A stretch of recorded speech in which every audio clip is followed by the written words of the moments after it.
Japan has a habit of turning small habits into powerful systems, not through hype or complexity, but through quiet, human-centered ideas that make daily life feel lighter without you even noticing. Across the country, tiny rituals, gentle designs, and simple routines are helping people soften stress before it ever builds. Some of these habits are centuries old. Others are modern, subtle, and hiding in plain sight, in homes, parks, workplaces, and morning routines. Here are 15 Japanese habits that make stress feel optional and that you can start using today. 1. Move with Teinei.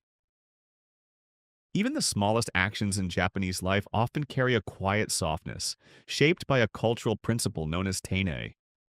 Teinei is often translated as politeness, but in practice it refers to a deliberate gentleness, a way of moving through the world with care, precision, and unhurried intention. It appears in everyday gestures, the way a cup is placed on a table, the way a door slides shut, the way objects are handled as if they hold emotional weight. Movements are not simply functional, they are designed to create calm for the person performing them and anyone observing.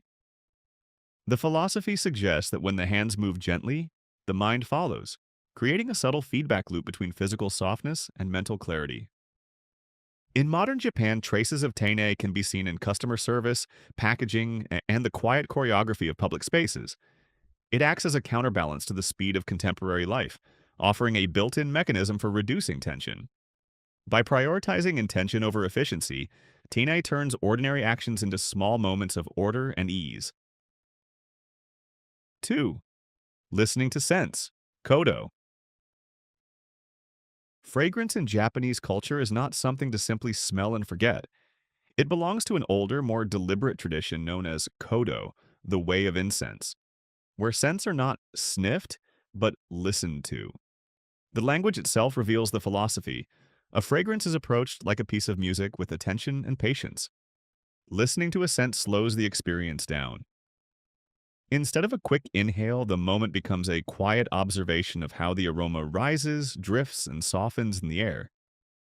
The practice encourages awareness of subtle shifts. The first sharp note, the warm middle tones, the faint trace that lingers after the smoke fades.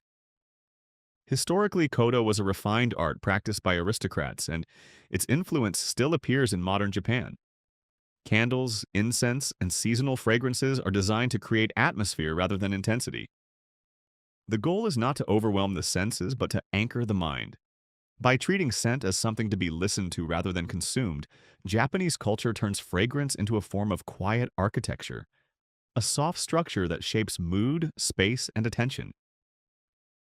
3. Komorebi breaks. The way sunlight filters through the world holds a particular significance in Japanese life. There is a specific word for the way light filters through leaves, Komorebi. It describes the shifting patterns created when the sun passes through branches, producing a soft, dappled glow that feels both natural and intentional. Komorebi is not rare, yet it carries a cultural weight far beyond its simplicity. The appeal of Komorebi is partly emotional and partly physiological. Its movement follows a pattern known as 1 over F fluctuation, a rhythm found in waves, firelight, and birdsong, natural phenomena shown to calm the nervous system. The light is neither harsh nor static. It flickers gently, creating a visual texture that feels alive without demanding attention. In Japanese aesthetics, komorebi is used to soften spaces, whether in gardens, walking paths, or traditional architecture that frames the outdoors like a living painting. It acts as a natural form of stress relief, offering a quiet reminder of season, weather, and time. For many, komorebi is less about the light itself and more about the pause it creates, a brief moment where the world feels slower, quieter, and easier to inhabit. 4. Morning window ritual. Opening a window in the morning is treated as more than a practical habit in Japanese life.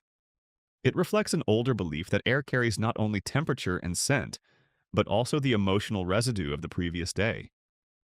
Allowing fresh air to enter is seen as a quiet reset, a way to clear the atmosphere before daily rhythms begin. Traditional homes were built with this in mind. Sliding doors, shoji screens, and cross-ventilated layouts encouraged a natural flow of air, letting rooms breathe with the changing seasons. The practice also aligns with Japan's long-standing attention to environmental harmony. Morning air is considered clean, carrying the coolness of the night and the first warmth of the sun.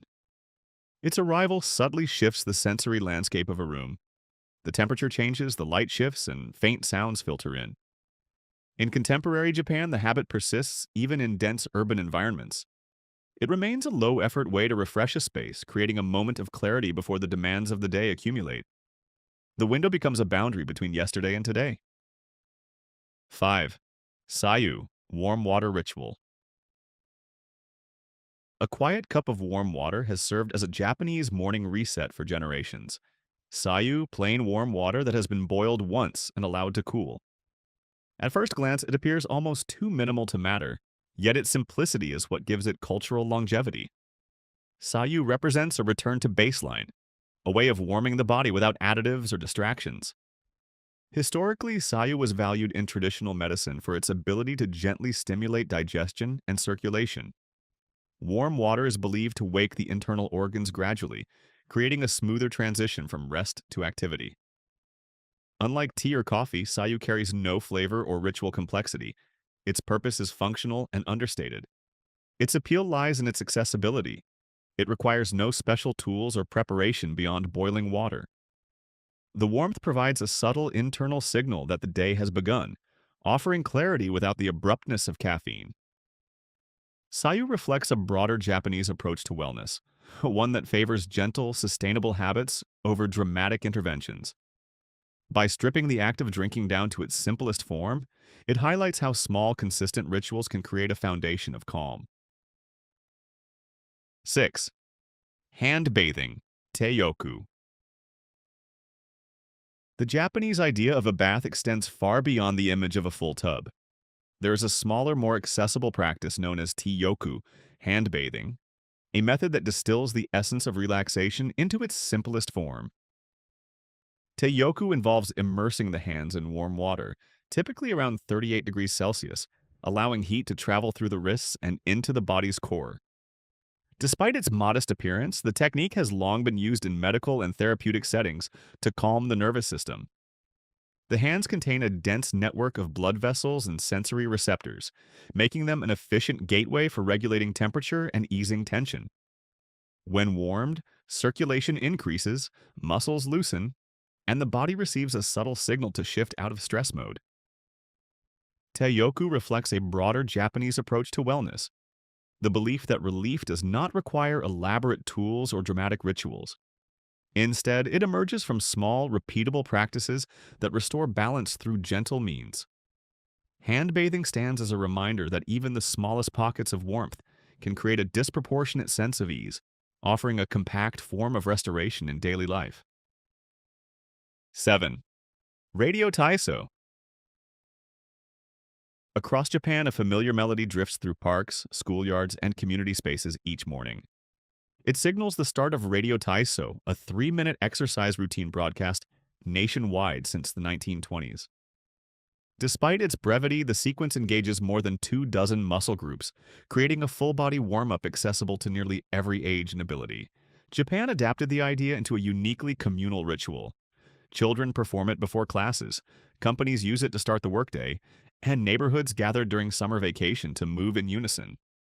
The choreography is simple, rhythmic, and intentionally repetitive, designed to energize the body without strain. The cultural significance of Radio Taiso extends beyond exercise. It reinforces social cohesion, creating a shared rhythm that momentarily synchronizes entire communities.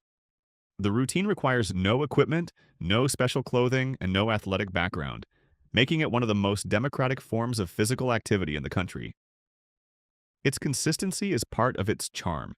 The same music, the same movements, the same collective pause before the day accelerates. In a society known for long work hours and dense urban living, Radio Taiso functions as a small but reliable anchor, a structured moment where movement, routine, and togetherness briefly intersect. 8. Siri Saiton, declutter for clarity.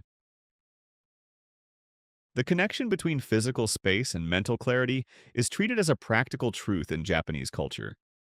The idea that your room and your mind are connected is reflected in a system known as Siri Saiton, a foundational principle of Japanese organization. It divides order into two actions: Siri, removing what is unnecessary, and Seiten, arranging what remains so every item has a defined place. This approach emerged from environments where space was limited and efficiency mattered. Traditional homes, workshops, and factories relied on Siri Seitan to maintain smooth workflow and reduce cognitive load. By eliminating excess and clarifying structure, the system creates an atmosphere where movement becomes easier and attention more focused. The absence of clutter is not merely aesthetic. It functions as environmental ergonomics. In modern Japan, Siri Seitan continues to influence household routines and corporate training programs.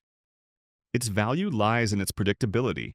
A well-ordered space reduces friction, lowers decision fatigue, and provides a stable backdrop for daily life. Rather than treating tidiness as a chore, the system frames it as a method for preserving mental bandwidth. Neunte Teinei. Breathing. Calmness in Japanese tradition is understood to begin in the body before it reaches the mind. One of the oldest concepts connected to this idea is the tanden, a point located a few centimeters below the navel. Martial artists, performers, and practitioners of traditional disciplines have long treated the tanden as the body's true center of gravity, a place where physical stability and mental steadiness converge. In these traditions, movement originates from the lower abdomen rather than the chest or shoulders. This grounding creates a posture that is balanced and economical, reducing unnecessary tension. When attention settles in the tanden, breathing deepens, the upper body relaxes, and the mind becomes less reactive. Awareness drops from the head into the core, creating a sense of internal anchoring. Modern interpretations of the tanden often frame it as a physiological mechanism for regulating stress. By focusing on the lower abdomen, the body shifts towards slower breathing patterns associated with parasympathetic activity. The concept reflects a broader Japanese principle that emotional stability emerges through alignment, posture, and the quiet organization of the body's internal rhythms. 10. Kamano Reset. In Japanese organization culture, the word komono refers to small things, the minor objects that accumulate in daily life and quietly shape the atmosphere of a room. Keys, pens, chargers, coins, cosmetics, receipts, desk items, pocket tools. Individually insignificant, yet collectively capable of creating either clarity or visual noise. Kimono represents a category of belongings that is easy to overlook, but deeply influential in how a space feels. The Japanese approach to managing kimono is rooted in the belief that order does not always require large-scale cleaning. Instead, it can be maintained through micro-adjustments. By focusing on a single small area, akin to a bag, a wallet, a drawer corner, the act of organizing becomes manageable and repeatable. This method avoids the overwhelm associated with full room tidying and creates a series of small, consistent resets.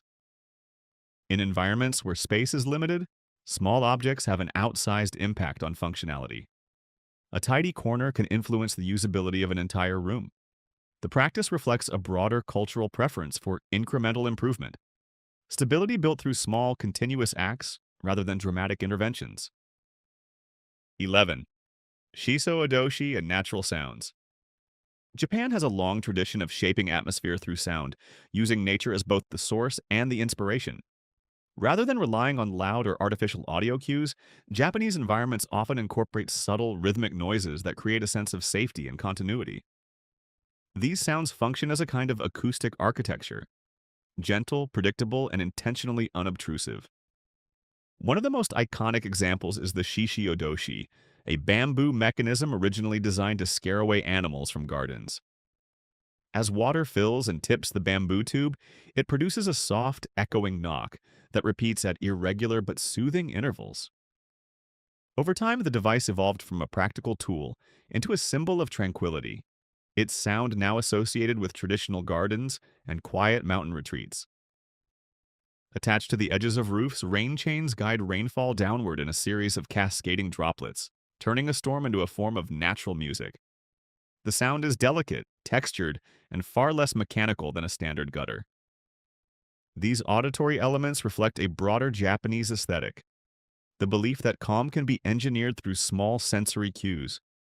By integrating natural rhythms into everyday spaces, Japanese design creates environments where stress dissipates, not through silence, but through the gentle presence of familiar, comforting sound. 12. Salt purification. Mauricio. In Japan, salt is more than a seasoning. It carries a long history as a symbolic purifier, used to reset spaces, protect thresholds, and clear lingering negativity. The practice appears across both everyday life and ceremonial settings, forming a subtle but enduring part of Japan's cultural landscape. One of the most visible examples is found in sumo. Before each bout, wrestlers scatter handfuls of salt across the ring. The gesture is rooted in Shinto beliefs, where salt is thought to cleanse impurities and prepare the space for a fair, undisturbed contest. The act is brief, but its meaning is foundational. In domestic settings, the tradition takes a quieter form known as Mauricio. Small cones or mounds of salt are placed near entrances, shop doorways, or room corners. Historically, Mauricio was believed to attract good fortune and ward off unwanted influences. Over time, it also became associated with creating a lighter, more balanced atmosphere, a way of subtly refreshing the emotional tone of a space without altering anything physically. 13. Solo karaoke therapy. Karaoke is often associated with groups, nightlife, and shared enthusiasm, but in Japan it also has a quieter, more introspective dimension. Beyond the social setting, singing alone, known informally as hitokara, has become a recognized form of emotional release. The practice is simple: a private room, a microphone, and the freedom to vocalize without performance pressure. What appears recreational on the surface functions as an accessible tool for regulating mood. Singing has been shown to lower cortisol levels while increasing oxytocin, a hormone linked to bonding and emotional stability. The act of producing sound engages the diaphragm, encourages deeper breathing, and activates neural pathways associated with pleasure and stress reduction. In this sense, solo karaoke operates as a form of self-directed therapy, using the body's own mechanisms to create relief. In Japan's dense urban environments, karaoke boxes offer a rare combination of privacy and expression. They provide a controlled space where emotions can be released safely, without social scrutiny. Solo karaoke illustrates a broader Japanese pattern, transforming everyday activities into structured outlets for emotional maintenance. By giving voice to internal pressure, the practice turns sound into a functional architecture for calm. 14. Gratitude to the morning sun. In ancient Japan, the sunrise was treated as a quiet ceremony rather than a routine transition from night to day. People would face the first light, bring their hands together, and offer a simple phrase of gratitude. Thank you for today as well. The gesture was neither religious nor formal. It was a way of acknowledging the beginning of a new cycle, aligning the body and mind with the natural world. The early sun is considered gentle and physiologically beneficial. Exposure to it stimulates serotonin, a neurotransmitter associated with mood regulation and wakefulness. Expressing gratitude, even briefly, activates neural pathways linked to oxytocin, a hormone that fosters connection and emotional grounding. Together, these elements create a subtle shift in mental state. Asahi Mairi also reinforces a sense of belonging within nature. By acknowledging the sunrise directly, the individual becomes part of a larger rhythm rather than a separate observer. The moment is small, but its structure is intentional. Light, posture, breath, and appreciation arranged into a single ritual. In contemporary Japan, traces of this habit remain in morning walks, open windows, and quiet moments facing the horizon. It is a reminder that the day can begin not with urgency, but with alignment. 15. The one gentle thing rule. Modern Japan has a quiet morning habit that doesn't belong to any single tradition, yet feels shaped by all of them. It is the practice of beginning the day with one gentle action, a small, intentional gesture that signals the shift from rest to activity. The action is flexible: brewing tea slowly, opening a window, stretching, lighting incense, or tidying a single corner. What matters is not the task, but the softness with which it is performed. Mornings are treated as thresholds, and thresholds benefit from care. A slow pour of tea echoes the deliberateness of the tea ceremony. A brief stretch mirrors radio Taiso, A lit incense stick draws from Kodo. A small act of tidying aligns with Siri Seiton's micro-order. Each gesture is minimal yet carries cultural lineage. A gentle action creates a sense of orientation, grounding the mind before the day accelerates. It introduces rhythm, clarity, and a feeling of spaciousness that does not depend on time or environment. In a fast-paced world, this single moment of softness becomes a quiet form of architecture, a way of shaping the emotional tone of the day. Japan's strength has never come from grand gestures, but from small intentional habits that quietly reshape daily life. These ideas aren't complicated, they're human-sized, simple enough to try, gentle enough to repeat, and powerful enough to change the texture of a day. If even one of them stayed with you, carry it into your week. Test it, adjust it, make it your own. Stress doesn't disappear all at once. It softens through small choices made consistently. Take care of yourself. I hope the rest of your day feels a little lighter, a little slower, and a little more yours.